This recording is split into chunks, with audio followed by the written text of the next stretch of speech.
ice machine and you're looking at buying one and maybe you're a little bit overwhelmed or you're needing some basic information.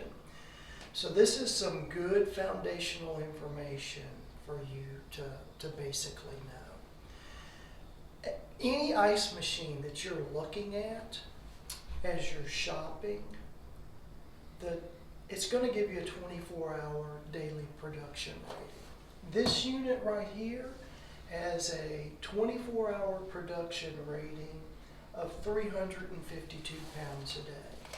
If you put this unit in a 70-degree room and you run 60-degree water through it, it will produce and drop 352 pounds of ice. That's the sweet spot of ice machines. Now, this particular unit is air-cooled. There's 3 types of cooling mechanisms on ice machines. One is air-cooled. That's the predominant seller here in the United States. There's water-cooled, and then there's remote-cooled. So we'll talk about this unit right here. It's air-cooled.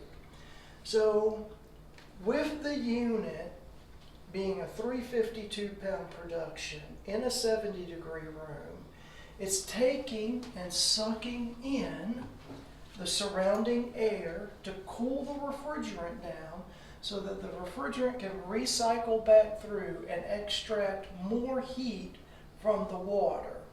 And then as it goes back through the condenser and the internal fan blows the surrounding air across it, it recools it over and over again. And that's the cycle that it's going through. This is an air-cooled unit. So the warmer the surrounding air temperature is, and the warmer the water is, the lower the production will be. Okay? And in a counterintuitive way, the colder the surrounding air is, the lower the production will be. And I won't really get into that so much because it's really not the typical problem. The typical problem is I'm buying this and I'm sticking it out in my garage. I'm buying this and I'm sticking it out in the shop. I'm buying this and I'm sticking it next to the pizza oven at the restaurant.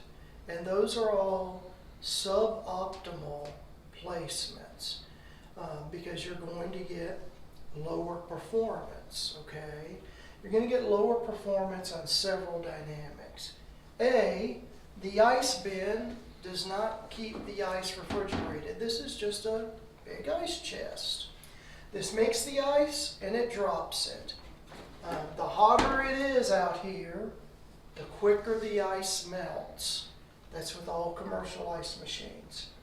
Now, if you're taking 85-degree air, which is pretty typical standard for a commercial environment in a restaurant, and you're running 70-degree water through it, which is pretty typical standard, you can realistically expect about 85% of production. So the realistic, if you have those dynamics, the realistic number to look at for your ice needs is to go whatever 85% of 352 pounds is, and that's a realistic number that you can extrapolate.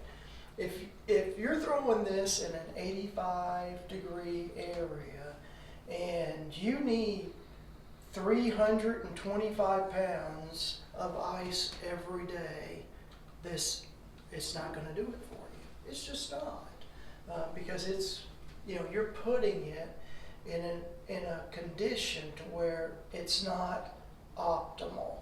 So those are things that you need to think about. The next thing is the specs are given off of 70 degrees. As we go up, it impacts it a little. Once you kind of hit that 90-degree mark, it starts impacting it a lot. You hit 95 degrees, you're hitting it hard. and you're hitting 100 degrees, I mean, will it produce ice at 100 degrees? Yeah, but the machine is working like a mad hot dog. And I mean, it's just, there are limits. And most machines, once you get to about 106, 107, 108 degrees ambient air temperature, they've got internal safeties on them that will kick them out. If the internal safety fails, the high head pressure on these units will get up so high, it'll literally, it'll cause the compressor to fail. So, I mean, here in the Dallas-Fort Worth area, it is not uncommon for it to get to 105 degrees in the summer. And so if you're sticking the machine out in the shop, you need to have realistic expectations. And that's really what this is about, is setting your realistic expectations. I bought a 350-pound machine, and it ain't producing 350 pounds because I've got it in not in optimal conditions. Now, some of the other things, we talked about water-cooled machines and we talked about remote-cooled machines. So this is air-cooled machine. On a water-cooled machine, instead of having a fan blow across the condenser, what we have is a spiral jacket, and around that spiraled condenser is an outer sleeve with a control valve that controls water going through that outer sleeve to cool the refrigerant down, and it's awesome. On a water-cooled unit, it's not expelling any heat into the surrounding area. All of the heat is going down the drain because water flows over that condenser and goes down the drain. And so there's no additional heat expelled out into the surrounding environment.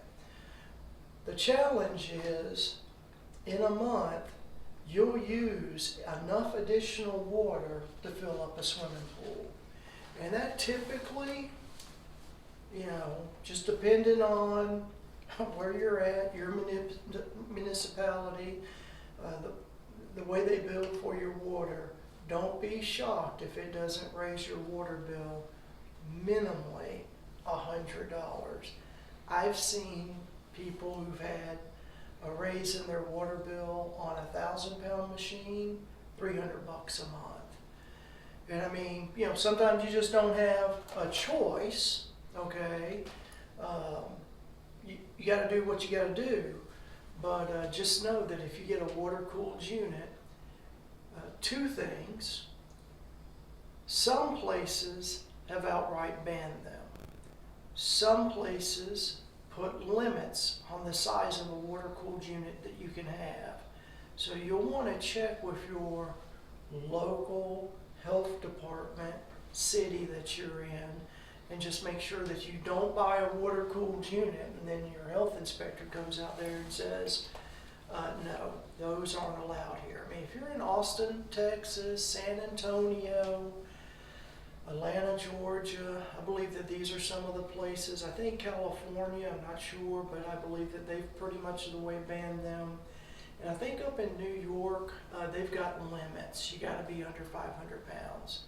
Now, I don't know all of those rules and everything, but I know enough that you need to do your due diligence before you buy a water-cooled unit. The next unit is what's called remote-cooled.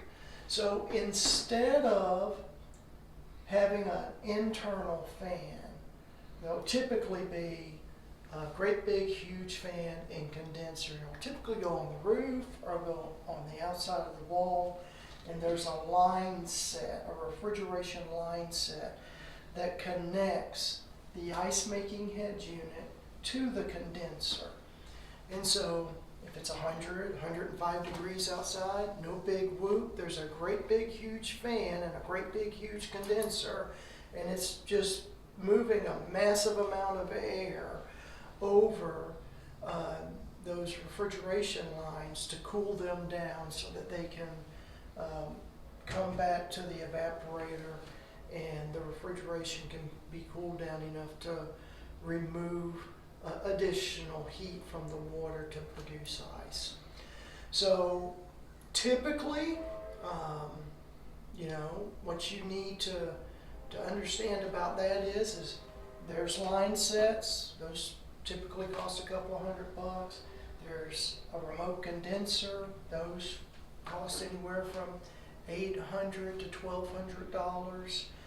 And then, you know, you can't install them. You have to have a licensed refrigeration company come out and install them to get them installed properly. And so that's typically $1,000 bill. You know, it might be higher depending on your location and depending on the difficulty and the length of running the line sets and everything. But the big massive advantage to all of that is you're not putting any heat out into your regular area, and you know, that's an advantage to a lot of locations. So that's your basic air cooled, water cooled, remote cooled, and you know, the mass majority of ice machines that are sold in our country are air-cooled units. So as you're thinking about where you're going to put this, you know, be realistic and try to put it in as loving a place as possible. You can abuse it. The machine has a 10-year design lifespan. Take care of your equipment, clean it, change the water filtration out. Don't abuse it by running it in 100-degree weather, 24/7, 365. It'll last you 10 years. If you abuse it, you know, it's just like a car. Can you get out on the highway and run your car full throttle? You know, pedal to the metal? Yeah, you can. But it shortens the lifespan of your car. It'll shorten the lifespan of the ice machine. Hope this helps. Have a great day. Bye.